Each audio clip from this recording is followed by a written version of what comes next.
March 2025, a hot afternoon in Nairobi CBD. Around 3 p.m., a crowd suddenly gathers near archives.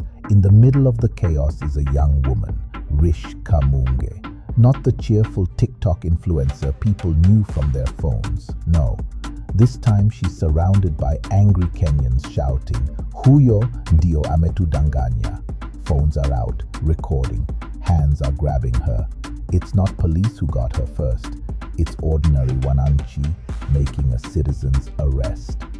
Arrested a popular Kenyan TikToker, Rish Kamunge, who has been accused of scamming Kenyans millions of shillings through her overseas jobs agency. Allegedly, Trustbean is actually behind it, one led by Rish Kamunge. The same people who once trusted her with their savings are now dragging her straight to the cops. But here's the question. How did it reach this point? How does a TikToker go from selling hope to being cornered in the middle of town like a thief? To answer that, we need to break down her scam, step by step, move by move.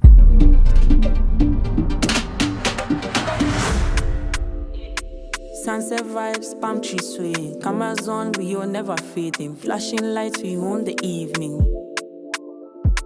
Woke up golden, breakfast poolside, feel town life. Jobs za Mauritius bado ziko, especially cleaning, waiters and chefs. First rule of any con, people don't buy a product, they buy a person. Rish knew that, so before she asked for a single shilling, she built her image.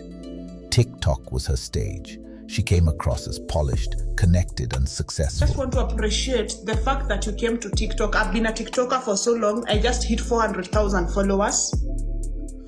The fact that you are the only pastor who is not judgmental. Nitakuja nikuambie nilifanya hivi. Not some random from Umoja. You could swear this was a legit consultant. And when people saw her content, the logic was simple. She looks successful, she must know the way. It's the same trick pastors use. Wear a nice suit, speak with confidence, and suddenly people believe you have access to God, or in this case, access to global jobs. And once trust is in place, you're ready for step 2. Yani mimi napambana naenda mahali kama hapa, alafu nikipost picha hapo chini unaanza kusema hata mimi nilikuwa hapo. Ati hiyo mahali najua.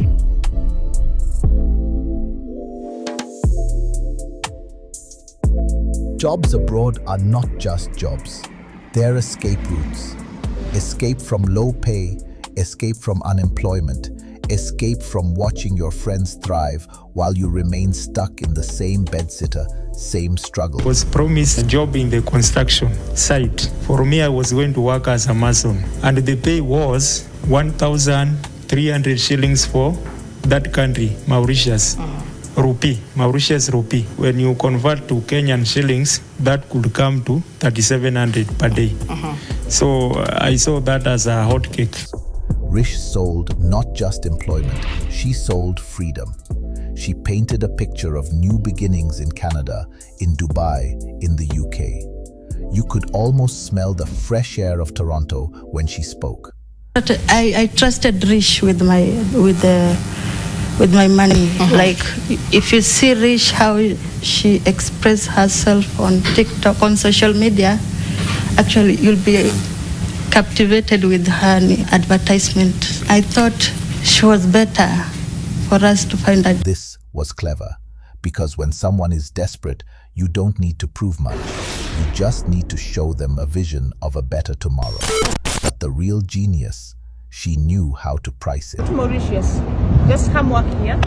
It's a beautiful country. In Kenya and you want to come work here, come to my offices, you will find me. Think about it.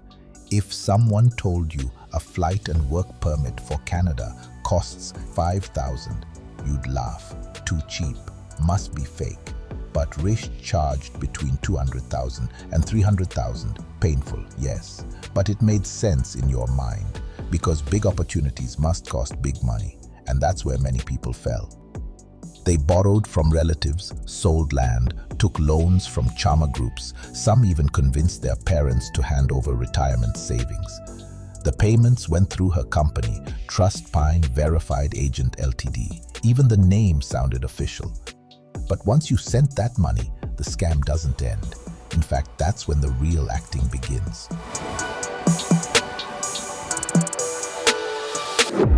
Now, if Rish had just vanished the moment you sent money, the scam would collapse fast.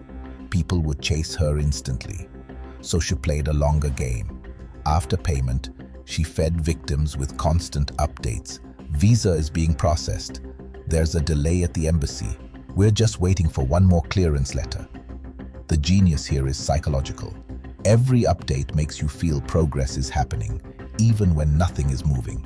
And since you already paid, your brain convinces you to stay patient, because who wants to admit they've been conned? But patience runs out, and that's when Rish pulled her next trick. When victims got frustrated, Rish never admitted fault. She blamed outside forces, embassy delays, rogue staff members, government bureaucracy. This did two things. It made her look like a fellow victim also struggling with the system. It bought her time. Time was her currency, because the longer she stretched the story, the harder it became for people to fight back. But scams never last forever. Eventually, whispers started spreading. People compared notes, stories matched, and the walls began to close in. By early 2025, her carefully built house of cards started shaking. Victims who had waited months realized they'd been taken for a ride. They started organizing in WhatsApp groups, sharing screenshots, comparing stories. Suddenly, the illusion of just one unlucky case collapsed into a flood of testimonies. Then came the final straw. A few victims spotted her walking freely in town, living her best life, while they were broke, jobless, and in debt. Anger replaced fear. And in March 2025, it boiled over. Ordinary Kenyans decided to act. No waiting for police, no more empty promises. That's how the dramatic citizen's arrest went down. But the arrest was just the beginning of another chapter. Because once she was in custody, the story didn't end there. When Rish finally stood in court, many expected a quick judgment.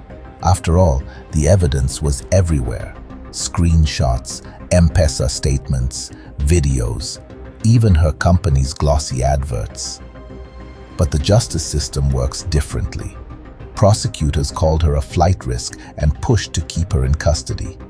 Her lawyers flipped the script, blaming rogue associates and promising refunds. And then came the twist. Despite the anger of hundreds of victims, the court granted her bail. 5 million bond, and she walked free while the case dragged on. For her victims, that decision hit hard. Imagine struggling to raise $200,000 for a job abroad, only for the person who scammed you to leave court smiling, free on bond. And yet, this wasn't just about Rish. It was about something much bigger. Rish Kamunge's story is not just the downfall of one TikToker. It's the mirror of a country where unemployment pushes young people to gamble with everything they own, just for a chance to work abroad. It's the reminder that scams don't always come from strangers in dark alleys. Sometimes they come dressed in TikTok dances, glossy posters, and friendly DMs. And maybe that's the saddest part. Because behind every con, there's not just lost money, but broken families, dreams put on hold, and debts that will take years to clear. For the youth watching this, Rish's case is more than gossip. It's a warning. When someone sells you hope too perfectly, ask yourself, is it real? Or is it just another step in someone else's playbook?